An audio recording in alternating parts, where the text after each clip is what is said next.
take time to think about like what you're doing, where you are, because it does impact you. That environment made it feel normal. Why would somebody believe you if you don't believe in yourself?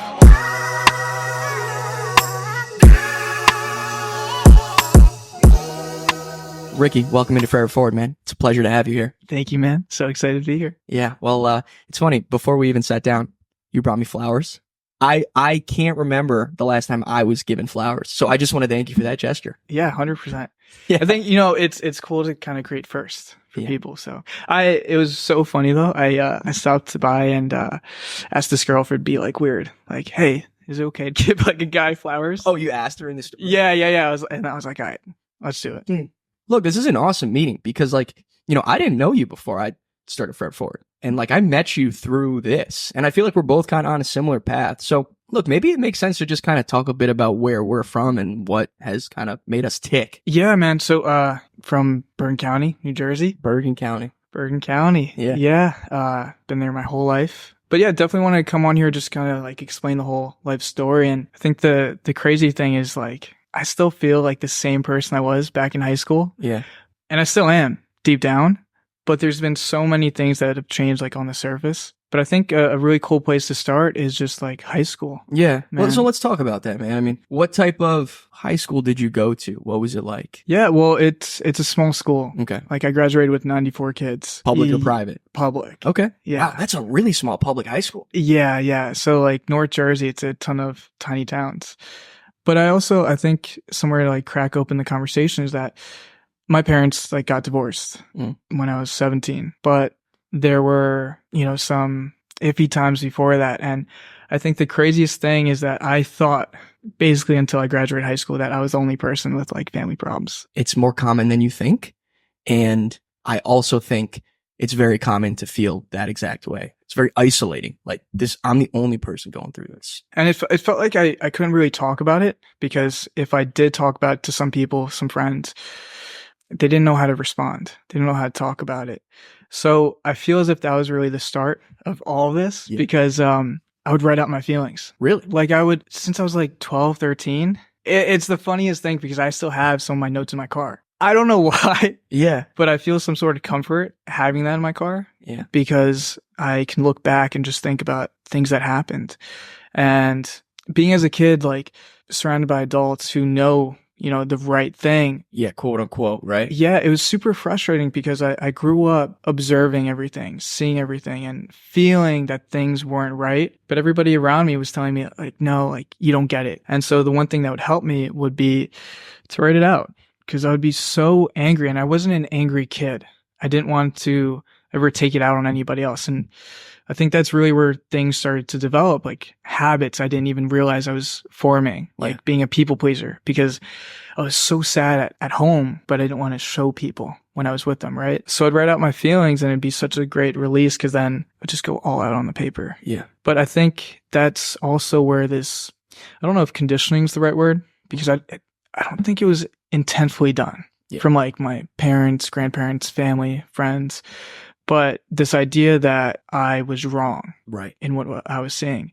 So it's really curious. Perks of Being a Wallflower, one of my favorite movies. I cried when I watched it the first time when I was in like 7th, 8th grade because I felt like I was Charlie. 100%. The kid literally saw everything that was going on and he could tell when things weren't right. And the end of the movie still gets me. I still have that like come into my head from time to time is like, how do you make it stop? Yeah. Like the pain. And I feel as if from an early age, I could kind of just see that. Like people put on a face, right? But they can't do it 100% of the time. And you can feel it. Like people are in pain.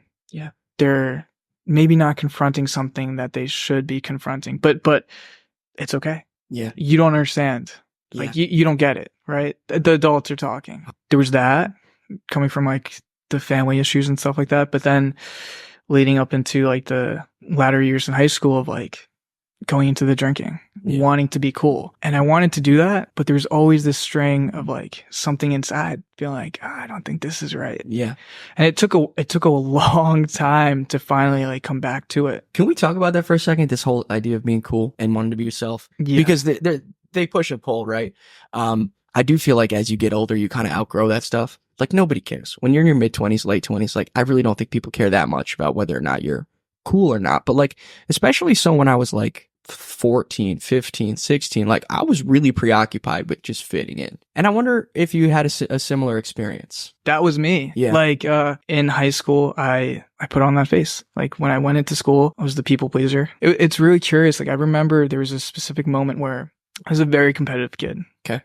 To the point where I was like a sore loser, to be honest. Yeah. Like I just didn't like to lose. But then there's this moment where like I knew I decided like, do I want to be that competitor or do I want to fit in? Mm. And the fitting in tugged at me a lot more. It was, for me, I grew up as a soccer player. I loved it. I still do love it, but I just don't play as often. When I was in class, in school, or with family, I had soccer. And I was around guys who wanted to get better. And dude, I was totally like thinking I would go pro. Like I didn't think I was going to go to college. Oh, dude, but I love that. Yeah. By the way, like I think that's awesome. You fully believe. Dude, because my coach had this, like he'd sit down and talk to us. He'd say like, we're full timers. Like there's no part timers here, right? So if you're a part timer, that's cool, but this isn't You for don't you. belong here. Right? Yeah. And I didn't realize how special of a thing that was So special. because everybody's going for the same goal. Everybody's working hard to be part of this thing, right? So it was so cool to have that, but I guess I like rebelled against that going into college because my teammates, like we were all gung ho in soccer, like knowing about all the players, games, stuff like that, and like staying out of the party scene. I even had a pact with one of my buddies to like not drink alcohol. Well, that's funny because and we'll get into this, but yeah, clearly that broke down at some point. Yeah. Yeah. We both decided like going into senior year of high school that, you know what, it's more of like a social thing. Like it's all right. It's all right. And then like senior year, it kind of loosened up. Yeah. And then that basically transitioned into like starting to drink a few times, like a few beers and I'd be hammered. Yeah. Right. And then going into college, man, completely different environment. Completely. Like, and I was on my own, right? Like I always felt like I had a sense of agency. Like I was able to take care of myself, right? Yeah. My parents weren't worried about my grades in high school. Like I did my homework and all that. And I made sure to do that in college. But having the ability to kind of just go out, I was tempted. I feel like that's a pretty common experience. And I've seen it. Like, you know, I went to Boston College. Like, you know, a lot of smart kids go there. And you see these kids that like, I don't want to say they were on a leash, but like they're not in their parents' house. They have the freedom to do whatever they want and they're tempted and they just let loose. And I'm sure it was a similar experience to you where it's like, oh crap, I can kind of do whatever I want right now. And I followed what made me feel good instantaneously, like short term. So I, heavy people pleaser, like all throughout high school. Like I still remember my mom asking me like, why are you running for everybody? Like I literally remember one time in high school, I was in the middle of a homework assignment or a project for school. Somebody texted me saying they had a problem with something like school wise. I literally dropped what I was doing just to help them. Like it was that deep into people. Do you think that was because you had a deep desire to help others? Yes. Or was it and the answer could be no, or because you just wanted to feel good? Like it was more about you than it was about them. A little bit of both. Okay. Both. Yeah. I always felt like I wanted to be the person who offered what I wished was offered to me. Like if somebody needed somebody to talk to until 2 a.m., I wanted to be that person. And I just want to say, you can disagree, but I think that's noble as fuck. I really do. But I also think that if you over-index on that, you can actually get yourself into trouble because people will take advantage of you. 100%. You know what I mean? Yeah. You know, and I'm not going to say like it's happened to me, like I'm a victim of it, but I do see it sometimes. Like you slowly become a person that people rely on almost to a fault. And you get yourself into situations that like you really shouldn't be a part of. The wild thing too is I felt it. You almost build up resentment for doing the good thing. Such a good point. Because you're not standing firm in who you are and where you can help. You're just helping all the time. Totally. You also lose a little bit of yourself. If you're trying to just like be the person everybody needs you to be, then where are you? You know what I mean? Yeah. So that's what I was getting into is like getting into college, man. Like going from not drinking at all throughout really high school until senior year, started drinking basically Thursday, Friday, Saturday, started smoking, being the people pleaser and feeling good because I knew everybody. Yeah. Right. And also for some reason, like something switched. Like I was definitely a hopeless romantic growing up, like thinking, oh, I can't wait to have my first relationship, like to do it in all the right ways. Right. But then I got into college and the whole idea like changed. I just wanted to chase girls, hook up, And this is definitely something I wanted to get into, is that environment made it feel normal. This is something I want to ask too, because definitely in college, it was such a weird feeling, but sometimes, especially when I was like not seeing anybody for a few weeks, I'd walk into a party and I'd just look around, and for some reason I'd feel this like weird competition between me and all the guys saying like, yeah, they're probably getting some. Really? They're probably, after this party, heading back with somebody. Yeah. And it completely existed just in my head. And maybe it was part of the like culture too. Well, first, before like moving on, dude, I want to ask you about your college experience. Like, were there different pockets of groups you were in? Like, I had a very unique 4 years at school. And the reason is because I feel like every year of college, I was like a completely different person. And I'll get into it. So freshman year, as I talked about, like, so at Boston College, if anybody's listening from BC, there's like this satellite campus. You have a main campus, and then a mile down the road, there's this, there was a college called Newton College, and they purchased Newton College and turned it into Newton Campus, which is where half the freshmen live on the main campus and half the freshmen live on Newton campus. And there's like 5 different small little dorms. And there's like a shuttle bus every day that takes you to the main campus. So I lived on Newton campus. And, if you live on the main campus as a freshman, you're around a lot of the parties because you're right there. There weren't a lot of like parties taking place on this small satellite campus. And so for me, almost felt like it was an opportunity for me to sort of disconnect myself from that like party scene that I was seeking in high school. And as a result, as I said, I basically did nothing. I was very well liked, but like I got like in a bunch of random hobbies. Like I bought rollerblades and a hockey stick and started doing street hockey. Like I started collecting, Yu-Gi-Oh cards. Like, really? yeah, just like literally doing like the polar opposite of what I was doing. Yeah, yeah. So that was my freshman year. And I went through a breakup at the time too, a girl I was dating in high school. And so like, it was just like a unique time for me. My sophomore year was the first year I had a fake ID. And not only was it a fake ID, it was somebody's real ID that was given to me. So like, it wasn't fake, it was real. And I could do basically whatever I wanted with it. And there was something about, it wasn't necessarily about the fact that I like could use the fake ID, but I got a lot of like clout because like I was the guy that could go get the beer, and I was the guy that could go to the clubs that other people couldn't go to. And that kind of got me back down, starting to get back down the party route again. So start drinking a lot, start going out a lot. I joined the rugby team, which I love the rugby. I mean, those are good dudes. But that was a social scene as well. So like everything picked up really fast, kind of like a whirlwind. And luckily my grades never faltered. Like I was always a decent student. Like I've always been like an A- B+ student. So that was always good. Then after sophomore year was the first ever year that I actually got an internship over the summer. So, my sophomore summer was the 3 months that I think like really changed my life. And I'll explain why. On the heels of my sophomore year, partying all the time, that was just how I operated. And I was in love with it. Like I was going out, I was meeting girls, I was like the cool guy, and that felt really good. And I didn't want it to end just because everybody went home for summer and I had a job. So basically, I had this internship in Boston. And what I would do is I would work all week, Monday through Friday. I would drive home Friday after work back to where I live in Connecticut. I would get home at like 9:30, and then me and my friends would just like meet up at 10, go to the bars, go back home, wake up, do it again Saturday, and even sometimes do it again Sunday. And me and my friends still joke like that was the best summer ever. And like, it was fun, but it wasn't healthy. And all that is to say, when I came back to school my junior year, the night that I moved back into campus, I had like my first and only ever severe panic attack. And I didn't know it was a panic attack at the time because I never felt that, but I couldn't breathe. I was really sweaty. I felt like I was in a faint. And so that was, I think, just a result of like a rubber band effect. Like I'd been going so hard for so long. I was the first person to move into our dorm. So it was like the first quiet night that I had on that campus for like 12 months straight. And I think it all just caught up with me. And, basically literally since that day, I can tell you the exact date. I have struggled with anxiety. And it all began literally that day. I mean, it began a long time prior to that, but like that's the day I first felt the symptoms. So my junior year, to make a long story short, was very similar to my freshman year. No more going out, really nervous all the time, figuring out this anxiety thing, kind of social anxiety starting to develop, like very unique year for me. A lot of my friends went abroad. I didn't. I mean, I had the opportunity. I lived in an off-campus house with 12 guys. We had 12 guys, 12 dude. dudes, right? 6 on the first floor, 6 on the second. We had a monster basement that they would always throw parties in all the time. It was like one of the cool houses. Yeah.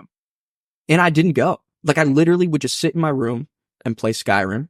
Not to say that's a bad choice. Skyrim is a sick game.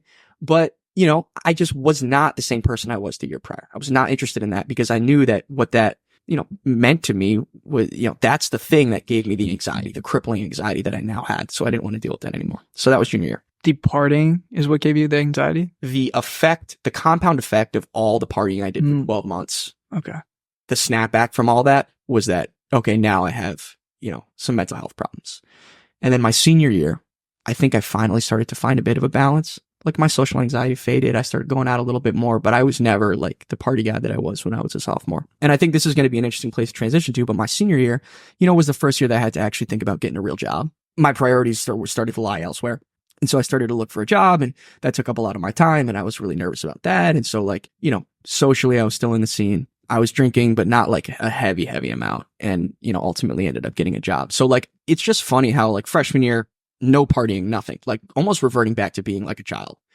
Sophomore year, going super hard. Junior year, full blown panic attack and a lot of mental health issues I was dealing with. And then senior year, I kind of found some balance. And then I ended up choosing my career that, you know, we'll talk about it, but we sit here 5 years later and I say, I think I made a mistake, which is fine.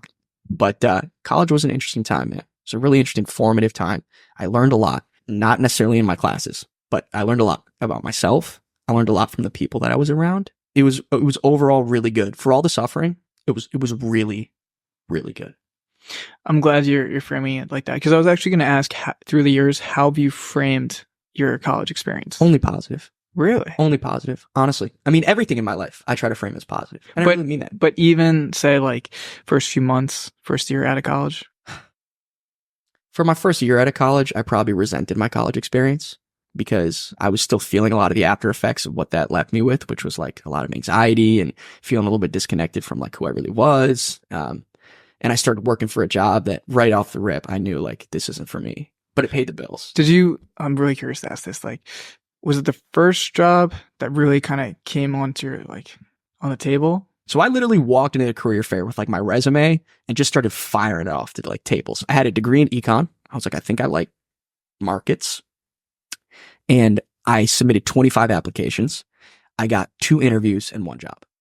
So, you know, that's kind of how I fell into this. Yeah. You know, so that's, you know, I wish I could tell you that like, oh yeah, I picked this one because it had these great things about it. It was like, I picked this because I had no other choice. The pressure was building. And the pressure was building. And like, it's good at BC because the culture is that like, if you don't have a job by Christmas of your senior year, you're behind. Yeah, dude. You know? And so like, I was so desperate to get that. And I literally got my offer on Christmas Eve. Maybe if I had like the foresight to be like, look, we don't have to rush into this. Like, you can take your time. Maybe we wouldn't be where I'm at now. But it's not a bad thing. It's really all good. But yeah, I think right after college, I did resent my experience a little bit. And now I look back on it with rose tinted glasses and I'm like, that was so lovely. That's what's important though. That change. I think that's so crazy, right? Is that your memories can literally change by how you frame them. But what's true? I don't know. Yeah. I don't know. But I don't think that's as important as asking what's most beneficial. Well, what do you think is most beneficial? Do you think reframing after the fact is more beneficial? Or do you think, you know, if I really am honest with myself and I'm like, man, my sophomore year was fun, but like it was a nightmare and it set me up for 7 years of mental health issues versus, hey, that was actually, you know, look, that's just part of becoming a better person. And in the end, it was all for a reason. Like, or maybe there's a balance. Maybe there's a balance between the two. I'm not sure I have like a solid answer. Yeah. But I mean, from experience, it just seems like whatever happened in the past, it doesn't make sense to harp on it in the negative. Yeah, you're right. Because if it happened in the past, it's a lot of weight to keep carrying forward. I definitely want to, first off, thank you for sharing that, because that's what I want to hear more about, right? Like, this is why I really appreciate your podcast, because when I listen to it, yeah, I love how you're just naturally talking about your experience. Yeah, I mean, like, first of all, thank you for saying that. And like, look, I started Forever Forward because I want to bring people on like you and have venues where we can just chat as human beings about what's good about our life, what's bad about our life, and what we like and what we don't like. Because a lot of the podcasts that I see growing really quickly are ones that I don't find very authentic. And I'm not saying they're bad, but like I want to listen to conversations like this because it makes me feel more human. When I hear other conversations, like let's say it's a comedy podcast, like it makes me laugh, but it doesn't make me feel connected to something or somebody else. Dude, when I hear you speak, I feel human. Yeah. Like I feel that might be the greatest. That might be the greatest compliment I've ever been given on. So thank you. Yeah, 100%. I mean, that's part of the reason I wanted to hop on this conversation because since we first started talking, when you reached out over DM, I was like, who is this guy? Yes, for real. Yeah. But then like bit by bit, man, I mean, this is the beautiful thing. It's like when you start doing the things for yourself that you know you've wanted to do, dude, it's such a great mystery that keeps on unfolding, man. It really is. And look, maybe we could talk a little bit about doing things for yourself, and because and I want to lead in with this because we've talked a little bit off the air about your own kind of career choices and that being, you know, a really, I think, pivotal moment for you. So can you just talk a little bit about like maybe the path that you were on professionally at the end of your college career? If I may actually just take a step even before that, kind of wrapping in college. Yeah. So we were talking about the compound effect, right? Like I wasn't somebody who drank, wasn't somebody who smoked, but then I started doing it. And I'll be honest, like seeing somebody hit a bong or smoke a joint, whatever, it looked cool for a while. Yeah. Right. But then, dude, it got to this point where like junior year, I was working in the athletic center. Mm-hmm. I had the 6:15 a.m. shift on Fridays. And dude, every single Thursday night, I was telling my roommate when he would ask, hey, are we going out tonight? I would be like, nah, it's going to be an early night. I would go out. Every time. I would drink, dude. I would go to bed maybe like 3 a.m., 4 a.m. And dude, thank God one time like a party was sport themed. So I slept at my friend's place, woke up at 7 a.m. and I worked at 6:15. But dude, I felt terrible, right? I ended up having to just like walk over, go as I was, and I didn't feel proud of myself, right? And it just kept on spiraling into this thing of like, I kept on doing this thing I knew I didn't want to do, but I couldn't stop it because there would be these moments in my life where things either felt like they're going so fast or so slow. And I was caught in this like moment of standstill, like panic because I didn't know what to do. And so you're paralyzed. Yes. And the one thing I would turn to would be smoking or drinking. I literally remember one time I was at home, like on winter break, and it was just me and my mom at home. And it got so bad to a point where like I was literally trying to figure out how to make like a makeshift like gravity bong and grabbing the things in front of my mom. And she literally asked me like, hey, what are you doing? And I instantly realized that I was doing it in front of her, and like I just got anxious. Like I don't know what to do. Like, and she knew like I was just kind of like not all right. And then I didn't do it, whatever, but like that's where it was leading to. It got to the point where I was so open to trying things where junior year college, it was interesting that you mentioned you had your first panic attack so junior year college was the time where I became so open to trying things that I even almost got tempted to try Coke. And I'm so glad I didn't, because now knowing how addictive that is, that I'm also, dude, the potential for that to be laced with something and kill you instantaneously is really, really large. Everybody seems to know somebody, seriously, a friend of a friend who like something like even me, man, like somebody I went to high school with, it happened. And there's a culture of it on college campuses for sure.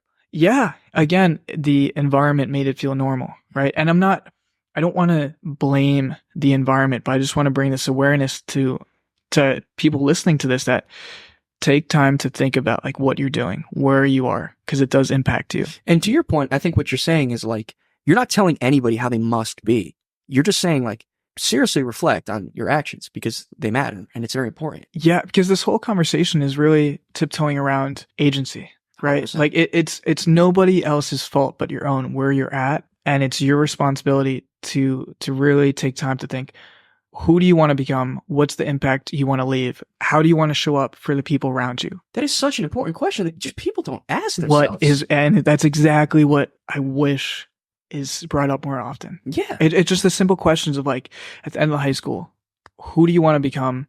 How do you want to impact people? Like, what do you want? 100%. It's not about the money. It's not about the material success, but it's really about how are you going to be at the end of the day. Every single job is a service to somebody else, right? In what way do you want to service other people? Yeah. Right. But to get to that, like finishing up, I also tried psychedelics, like my junior year of college. And I'm curious to hear you. I've never look. There's this trope about podcasts. Every podcast has to talk about psychedelics, right? Joe Rogan said that. Yeah, right. yeah. He set that benchmark. But I'm curious to hear. Yeah, so I had a great experience the first time around, or not the first time around, but one of the times. Okay. I was in a relationship. I felt safe, right? Because I had somebody, right, to do life with. I was around like somebody I really trust, and she's a very good friend. And she also like helped whenever there was like a moment of like a little nervousness. Yeah, helped walk me through it. But then I decided to do it again a month later, like springtime of junior year. And are you at liberty to share what it was? Mushrooms. Mushrooms. Yeah, mushrooms. So the one time when it was good, had great like visuals. Yeah, looking up at the sky, clouds are swirling. Just felt good. Felt like nature was like. Walls are talking to you, trees are dancing around. Literally thought I saw John Wick's like silhouette teaching me about life. Yeah. Bingo. That's what you're looking for. Yeah. Like this is middle of the fairway stuff. Yeah, it was crazy. But then the second time after that, dude, lost all meaning. All meaning. Like I didn't have a trip sitter, which was a bad idea. I was also very stressed that week. Didn't go into it with a game plan. And I was playing ping pong when it started to set in with a friend. Dude, I turn over to somebody sitting on the couch and I'm like, dude, I think I forgot how to play ping pong. And then literally bit by bit forgot how to play ping pong to the point where I just kept on hitting it to the net. And then I started talking to a friend about how I was kind of getting nervous. Like, I don't know what's going on. Didn't help, dude, that we were watching a movie about the Saudi Arabia government and how they go after journalists. So there was like, it was a really just like everything that we shouldn't have had. How made you feeling uneasy?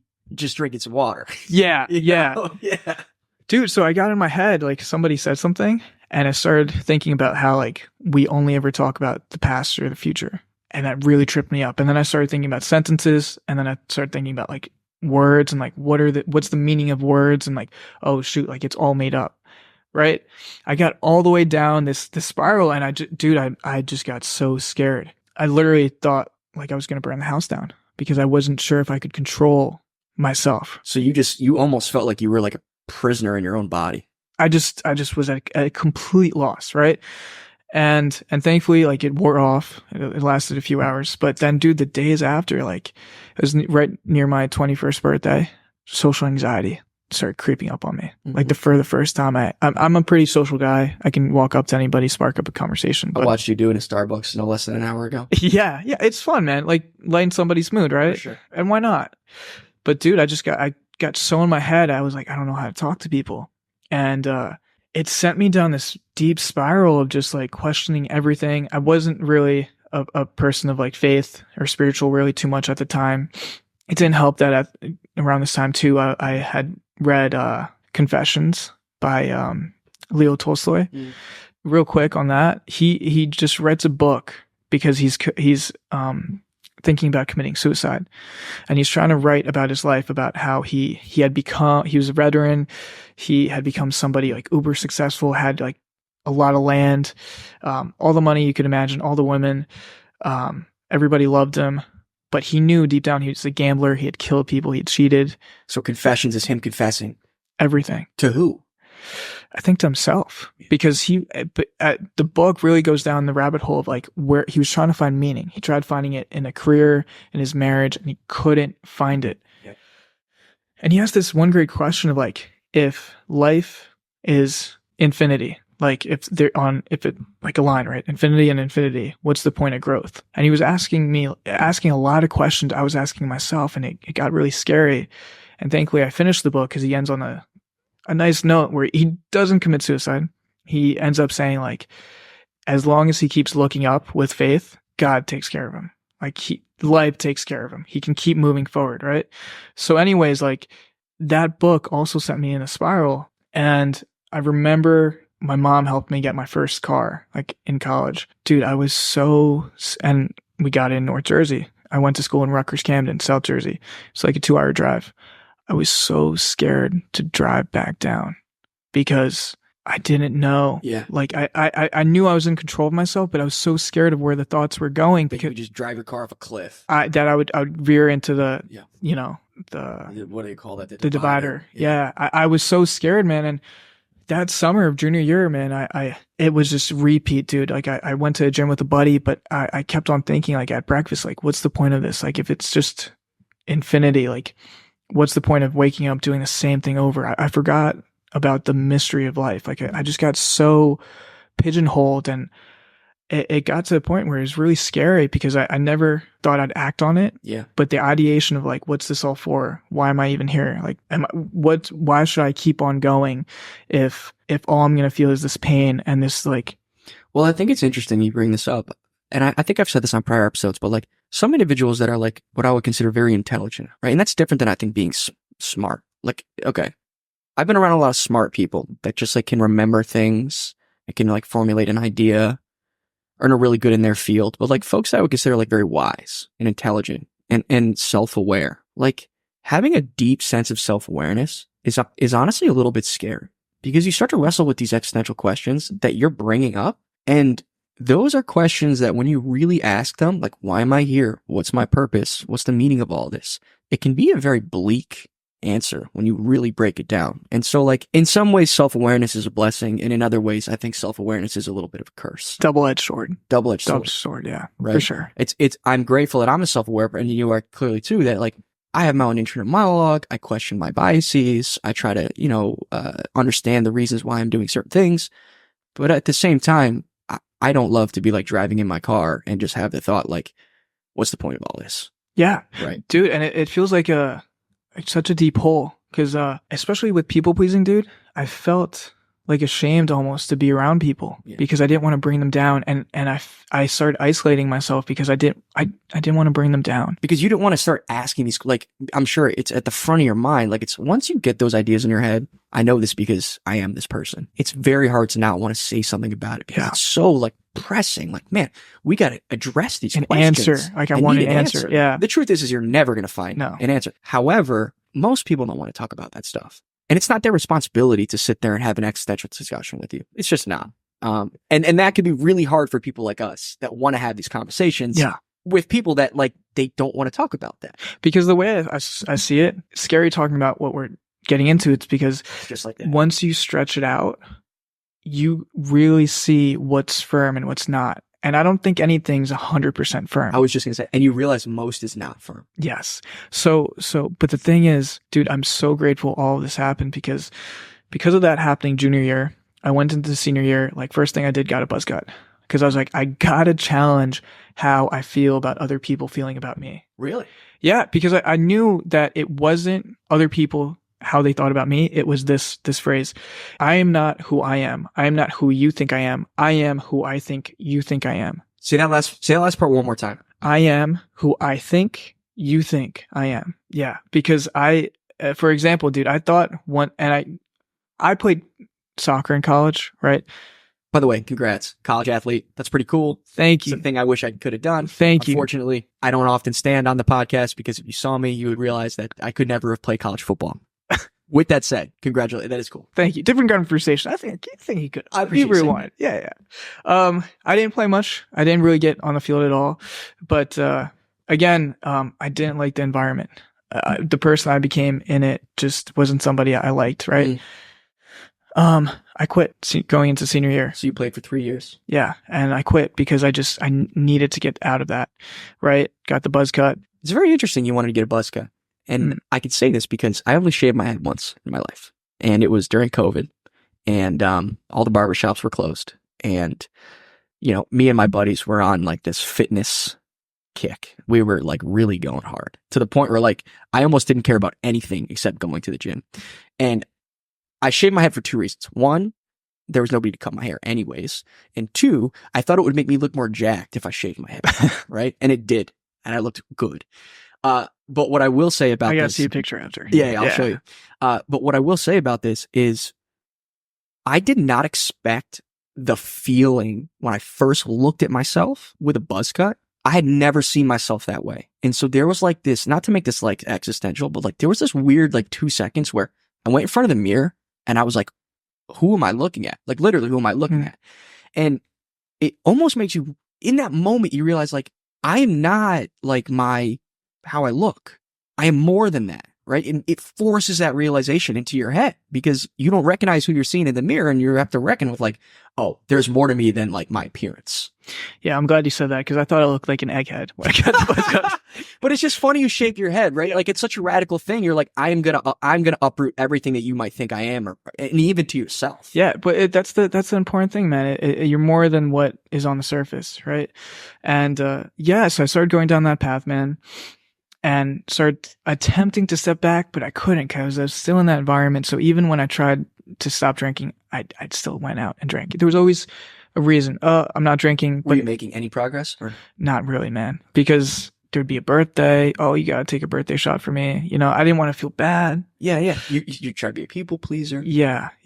So then coming around to the question you were asking before is like career wise. Yeah.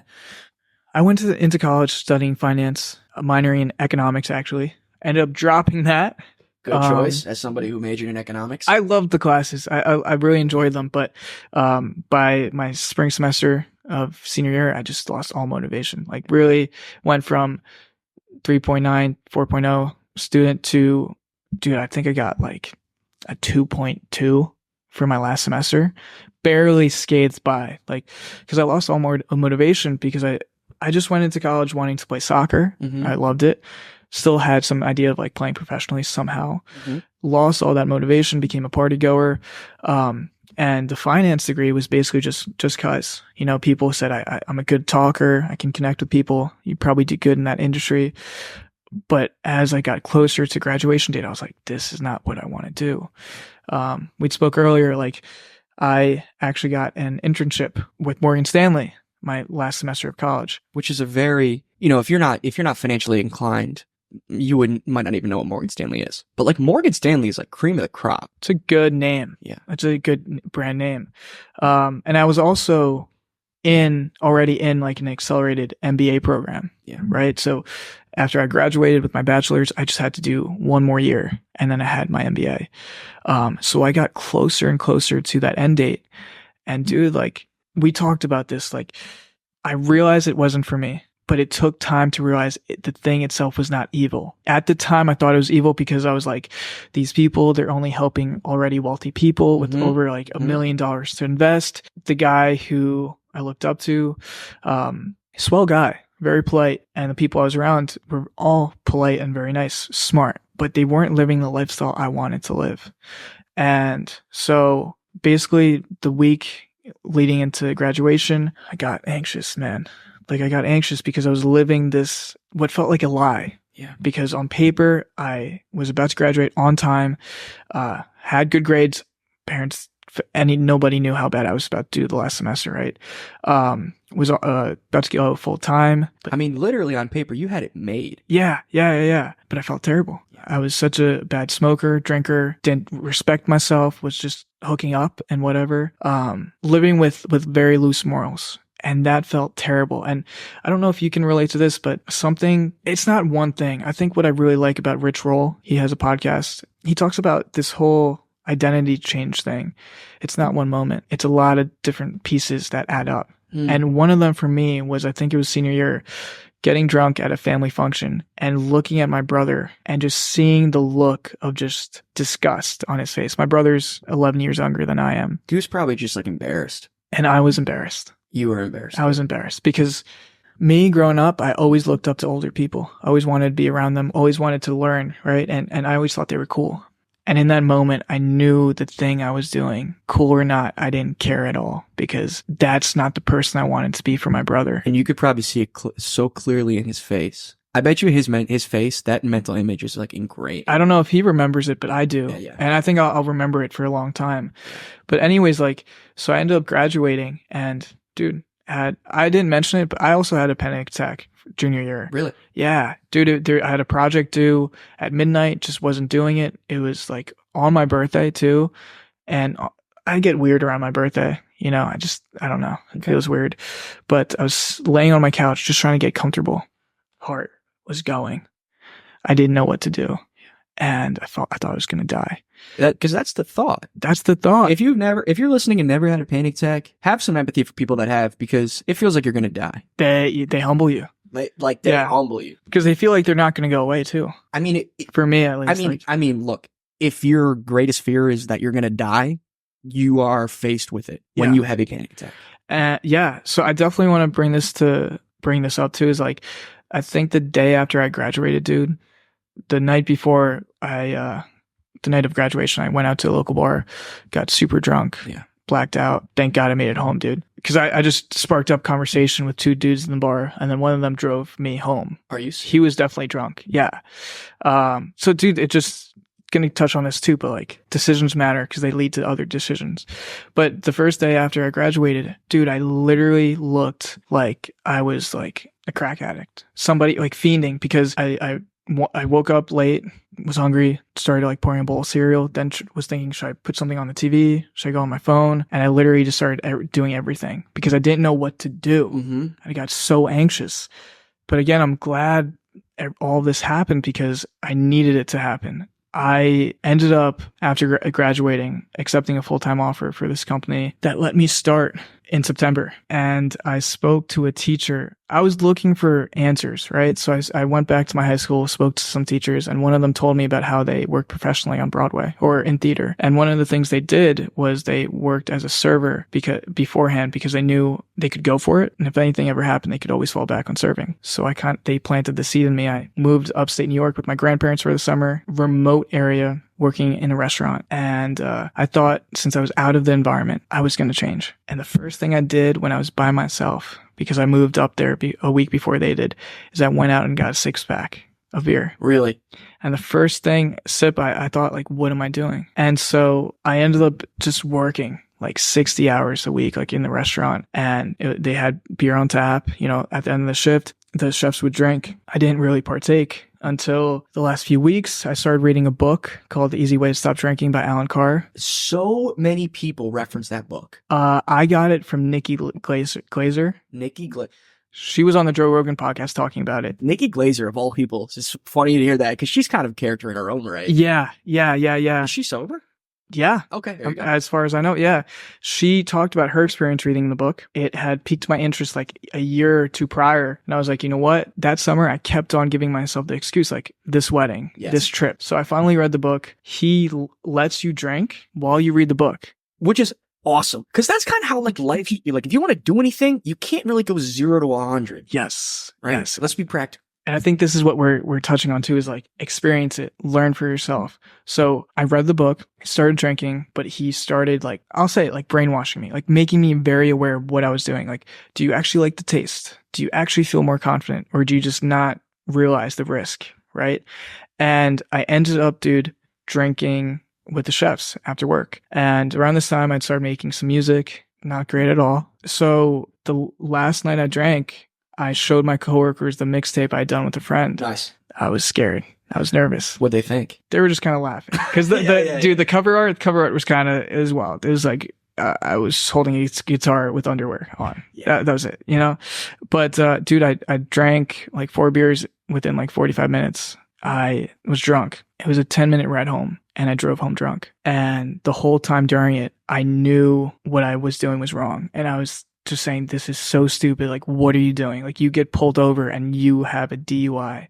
Totally messing, totally different trajectory. And I was like, what are people going to think? Like, this is insane. And the book did its job. The author told me that he was going to show me the deepest depths of alcohol. And that's where it took me. And I said, I don't want this. And so August 13th of 2022, last time I drank, about to be 2 years. Sitting here, August 10th, 2024. Yeah. You're 2 years sober. Yeah. Congratulations. And dude, I praise the book because he shows you this power that you have. Like, you don't have to hide from it. You can be around people who drink, and it actually empowers you because you realize, you know what? That's who you could be. And it's who you could. Yeah, it's who you could be. And it's the analogy he gave is like a pitcher plant. The pitcher plant, like, it has the spout, it opens up, a fly lands on it, and it has this like sugary like liquid, right? And the fly likes it, and the fly stays because he wants to keep enjoying it. But what it doesn't realize is it's slowly going down. And when it realizes and wants to get out, it's too late. It can't. The pitcher plant closes and it gets eaten. And I do believe that. Like, you think you have control, but you don't. At least that's my experience. Because I never was somebody who could have like a casual drink. I always wanted to drink to get drunk. So man, that I think was what really set me up for what's happened. Because with drinking, dude, I would always have a hangover that I hated. Headache till like 6 p.m. and a couple days to recover. Then I'd get some like mental momentum of like, all right, I gotta change, gotta do something different, maybe even acting differently. But then I would drink again and it'd be like a negative thought loop, right? Like I would get all the way up, all the way up, all the way up. And then I'd drink and I'd take myself all the way down. When I stopped drinking, I started finally being able to like see myself slowly coming back up and up and up. So instead of going down and down and down, you were like, wait, I'm actually improving. Yeah. My life's getting better. Yeah. Of course, like ups and downs, but like consistently, slowly getting better. Right. And so at the end of the summer, I ended up not taking that job.